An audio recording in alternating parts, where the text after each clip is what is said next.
Before we begin, take a moment to like this video, subscribe to the channel, and turn on notifications, because stories like this deserve to be remembered, not forgot. When Toby Keith passed away in February 2024, the headlines moved fast.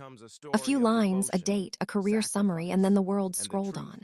But for one woman, time did not move at all. For Trisha Lucas, that moment didn't feel like news. It felt like the ground collapsing beneath her feet. After nearly 40 years of marriage, partnership, struggle, and unwavering loyalty, she didn't just lose a famous husband. She lost the man who had been part of her daily existence since she was barely out of her teens. The silence she entered afterward wasn't about mystery or avoidance. It was grief in its purest form, the kind that leaves you breathless in empty rooms and unsure how to speak without breaking. For months, Tricia stayed quiet, not because she had nothing to say, but because everything she carried was too heavy for words. And when that silence finally began to crack, it revealed a story the public never truly knew. A story of belief, sacrifice, endurance, and a love that existed long before fame ever arrived. Long before the awards, the tour, and the stadium lights, Toby Keith was just a young man with a loud voice and an even louder dream. And Trisha Lucas was there before anyone else cared to listen. They met in Oklahoma, not in some glamorous setting, but in an ordinary bar filled with cigarette smoke and local noise. She was 19. He was 20. He sang with confidence, like someone who believed his future was already waiting for him somewhere beyond the walls of that room. Trisha noticed it immediately. Not just the voice, but the certainty. The way he carried himself like quitting was never an option. At that point, there were no guarantees, no connections, no safety nets, just ambition and faith. They dated for 3 years, building a relationship grounded in simplicity and shared struggle. When they married in 1984, their life was modest. Toby worked in the oil fields, earning what was considered good money at the time. They weren't rich, but they were stable. Or so it seemed. Because life had other plans, and stability would soon disappear almost overnight. The oil industry collapse changed everything. Suddenly, the dependable income they relied on vanished. The future they thought they understood became uncertain. Toby made a decision that terrified nearly everyone around them. He chose music, full-time. He joined the Easy Money Band and began performing wherever he could get booked. Small bars, long drives, late nights, and little reward. Sometimes he came home with barely enough money to cover gas, sometimes less. Creditors called, bills piled up. They had children to raise and responsibilities that didn't pause for dreams. Friends and family suggested the obvious solution: tell him to stop. Tell him to get a real job. Tell him to choose security. But Trisha refused. She never once asked him to give up. She never framed his dream as selfish or unrealistic. Instead, she believed in him when belief cost her comfort, sleep, and peace of mind. She once explained it simply: he was good enough that he deserved the chance. That quiet conviction became the backbone of their marriage, and the unseen force pushing Toby forward when doubt crept in. As the years passed, the pressure only grew heavier. By the late 1980s, Toby was approaching 30, an age he privately marked as his deadline. If success didn't come soon, he planned to walk away from music entirely. The fear wasn't failure. It was responsibility. He worried he was gambling with his family's future. Night after night, he played multiple sets for minimal pay, drove home exhausted, and questioned whether chasing this dream made him reckless. Tricia saw the toll it took. The quiet moments when he stared off, weighed down by doubt.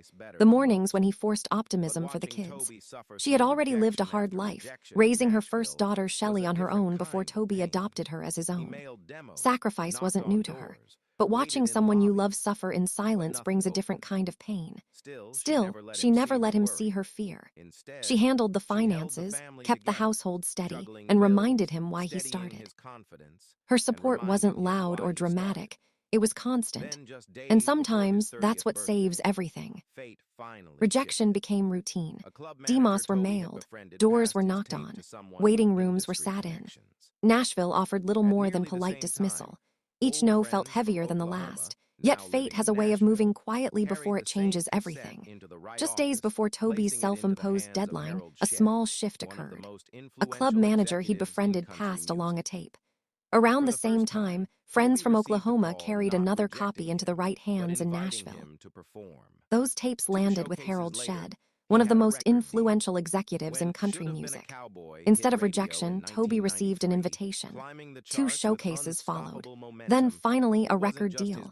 When Should Have Been a Cowboy hit the radio in 1993, it exploded. For Toby, it was validation. For Tricia, it was something deeper. She cried the first time she heard it on the air, not because the world finally knew his name, but because she had known it all along. Every sacrifice suddenly had meaning. Success came fast and loud. Fame transformed Toby Keith into a household name. The booming voice, the unapologetic confidence, the patriotic anthems, the businessman, the performer who could command massive crowds. But none of that erased who he was at home. Behind closed doors, he was still the man who needed grounding. And Tricia became that anchor. As the family grew, she focused on protecting what fame threatened to steal: privacy, normalcy, connection. Their daughter Crystal pursued music, inspired by her father. Their son Steelen carved his own path as an entrepreneur. And through it all, Tricia managed a household shaped by constant motion. Tour, recordings, meetings, appearances. Distance could have grown. Resentment could have settled in. But she chose partnership again and again. She preferred quiet dinners over public gestures, family over flash, stability over spectacle. Her love wasn't performative. It was practical, loyal, and deeply rooted. Despite the success, the pressure never fully disappeared. Fame adds expectations. It creates distance even when surrounded by people. Tricia understood this better than most. She attended award shows and industry events, but she never sought the spotlight. She understood her role wasn't to compete with his career, but to protect their life from being consumed by it. Toby often said the best part of performing was coming home. That sentiment wasn't scripted. It was lived. Their marriage survived decades not because it was perfect, but because it was intentional. They communicated. They adjusted. They chose each other repeatedly. When Toby received the BMI Icon Award in 2022, it felt like a celebration of everything they'd endured. None of them knew it was one of the last calm moments before a storm that would reshape their lives completely. Diagnosis came quietly but landed like an explosion. Stomach cancer. Words that immediately narrowed their world. Tour were canceled. Plans dissolved. Life became appointments, treatments, and uncertainty. For the first time, Toby felt genuine fear, not of pain but of absence, leaving Tricia, leaving the children, leaving unfinished moments behind. Their home transformed into a sanctuary and a battlefield. Tricia stepped into a role she never wanted but fully embraced: caregiver, advocate, protector. She learned medical language, tracked medications, adjusted routines, and carried emotional weight without complaint. Some nights were quiet, others were unbearable, and still she stayed steady. Toby found an unexpected peace during treatment, a calm he couldn't explain. Tricia mirrored that strength, even as fear lived just beneath the surface. She held him together when exhaustion took over, and she did it without letting the world see the cost. Public appearances became rare but meaningful. When Toby appeared at the People's Choice Country Awards in 2023, the audience saw a legend standing tall. What they didn't see was the effort behind every step. Tricia was beside him, supporting his weight in ways cameras couldn't capture. She smiled through pride and heartbreak simultaneously. Friends and fans saw bravery. She saw reality, long nights, quiet pain, moments of fear he only shared with her. Their bond deepened as time grew shorter. He trusted her completely with his vulnerability. She guarded his dignity fiercely. As the illness progressed, Tricia began preparing herself for an ending she prayed would not come. Loving someone through decline is a grief that begins long before goodbye. By the end of 2023, the change was undeniable. Strength faded. Simple movements required effort. Family gathered more often, aware that time was slipping. Their children surrounded him with stories, prayers, and presence. Toby spoke about the past, the oil fields, the early clubs, the dreams that once seemed impossible. He spoke about the future, too. Grandchildren, hopes, love. Tricia absorbed every word, knowing each moment mattered. In January 2024, he admitted a fear that shook him deeply. He worried he wouldn't live to walk a loved one down the aisle. It was a vulnerability he rarely allowed. Tricia witnessed it silently, carrying the weight with him. On February 5th, 2024, surrounded by family, Toby Keith took his final breath. For the world, it was a loss. In the hours after Toby Keith's passing, the world reacted with shock, tributes, and memories shared online. But inside the walls of their home, everything felt unnaturally still. Trisha Lucas was no longer living by hospital schedules or medication alarms. The silence that followed was different, heavier. For decades, her days had revolved around caring for others, first children, then a husband whose life demanded constant movement. Now there was nowhere to rush to and nothing to manage except grief itself. Every familiar sound carried weight. Every room held reminders. His chair, his boots, his voice echoing in memories she wasn't ready to face. Grief didn't arrive in dramatic waves. It crept in quietly, settling into ordinary moments. Reaching for a phone to text him, turning toward a space where he used to stand. Tricia didn't step forward publicly. She didn't give interviews. She didn't explain herself. She focused on surviving each day with dignity. When the family released a short statement describing Toby's grace and courage, it barely scratched the surface of what she had witnessed. Because courage looks different when it's lived privately, far from cameras and applause. As weeks turned into months, Tricia discovered that grief doesn't shrink. It changes shape. She found herself recognized everywhere. Grocery stores, church aisles, gas stations. Strangers would stop her, eyes filled with tears, and say they missed him. Every time she answered softly, "Me too." Those two words carried decades of memories. People mourned an artist. She mourned a partner, a father, a man who once carried his guitar into small bars believing in a future only she could clearly see. There was comfort in knowing how deeply he was loved, but it also made the loss sharper. Because every tribute reminded her that the world still had pieces of him, while she had lost the one thing that mattered most. She protected herself by staying private, by choosing quiet mornings over public moments, by letting grief move at its own pace. Healing was never the goal. Survival was. And through it all, she carried the responsibility of protecting Toby's legacy, not as a brand, but as a human being. Tricia often reflected on how much of their life had unfolded without witnesses. The years before fame, the nights of doubt, the conversations no interview ever captured. Those moments mattered more than awards or chart positions. They were the foundation of everything. She remembered the early drives across Oklahoma, the uncertainty, the hope mixed with fear. She remembered how Toby never pretended to be someone else for success, how stubbornness and generosity lived side by side within him. Fame hadn't changed his core, it only magnified it. And now, without him physically present, she felt like the keeper of a story only she could tell correctly. Not the polished version, but the real one. The man who worried about his family, who laughed loudly at home, who found peace in simple routines. That responsibility weighed heavily. But it also gave her purpose. Preserving truth felt like the last gift she could give him. As 2024 continued, plans began forming for moments Tricia never wanted to imagine. Posthumous honors, tributes, ceremonies. Each invitation reopened wounds she was still learning to live with. Accepting meant stepping into the public eye alone for the first time in her adult life. Declining felt like denying something Toby had earned.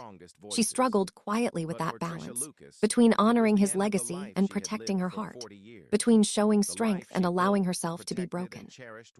When the Country Music Hall of Fame induction was announced, the wait became unavoidable. This wasn't just another award. It was the highest recognition in the genre, one he deserved completely, and one he would never stand on stage to receive. Tricia knew that if she accepted, she would have to speak, not as a polished public figure, but as herself.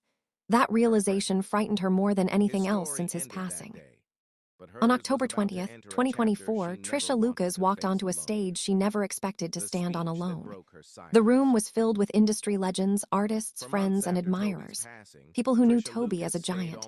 She knew him as a man. When she began to speak, her voice was steady, even though her heart was. She didn't rely on prepared theatrics or dramatic pauses. She spoke plainly, honestly. She said there would never be another Toby Keith. And she meant it in ways far deeper than music. Over 16 minutes, she shared stories that reminded everyone who he truly was. She talked about strangers who still cried when they saw her, about his humor, his generosity, his devotion to family. She didn't exaggerate. She didn't perform grief. She simply told the truth, and the room listened in silence. What made her speech unforgettable wasn't sadness alone. It was balance. She acknowledged his flaws alongside his brilliance, his stubborn streak, his relentless drive, his refusal to quit.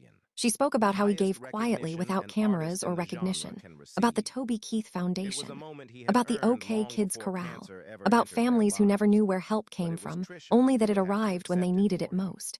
She reminded the audience that legacy isn't built only through songs, but through impact. Through lives changed without expectation of applause. As she spoke, something shifted. The grief didn't disappear, but it softened. Sharing his humanity allowed her to breathe again. For the first time since February, she wasn't carrying the weight alone. That night didn't bring closure. Grief doesn't work that way, but it brought connection. Tricia realized that telling Toby's story didn't weaken her, it strengthened her. It gave meaning to pain that once felt unbearable. She wasn't moving on. She was moving forward, carrying him with her. The applause she received wasn't about sympathy. It was respect.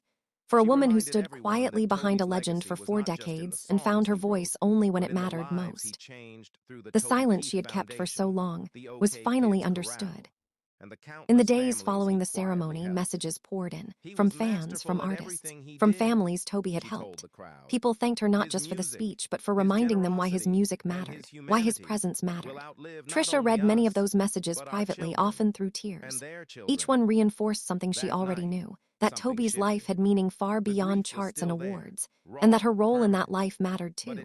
She wasn't just a witness. She was a partner, a believer, a constant. Today, Trisha Lucas continues her life quietly. She honors Toby not through grand gestures, but through consistency, through family, through memory, through protecting the values they built together. She doesn't seek attention. She doesn't rewrite history. She simply lives with the same integrity she always has. And in doing so, she continues the legacy people associate with Toby Keith, even if they don't always realize it. Paragraph 20. Toby Keith's journey ended in February 2024, but his story didn't. It lives on in songs, in laughter, in generosity, and in the woman who stood beside him long before the spotlight arrived. Their story reminds us that legends are rarely built alone. Behind every powerful voice is often someone who believed when belief cost everything.